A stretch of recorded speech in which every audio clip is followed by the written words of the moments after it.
Hello everyone, আশা করি তোমরা কেমন আছো। দেখো কত সুন্দর না শস্য ফুলের ক্ষেত আমাদের বাড়ির পাশে, কত সুন্দর।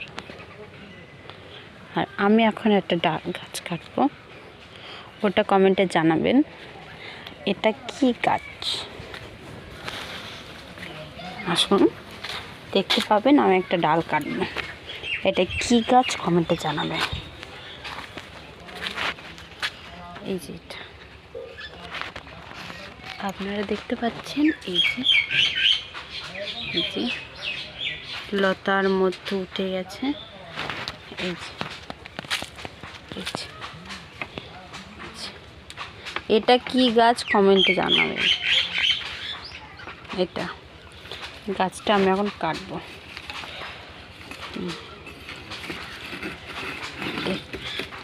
গাছটা আমি কাটবো, খুব শক্ত। দেখো গাছটা কত বড় হয়ে উঠেছে, দেখো গাছটা কত বড় হয়ে উঠেছে, দেখতে পাচ্ছেন কত সুন্দর। কি গাছ কমেন্টে জানাবেন এটা।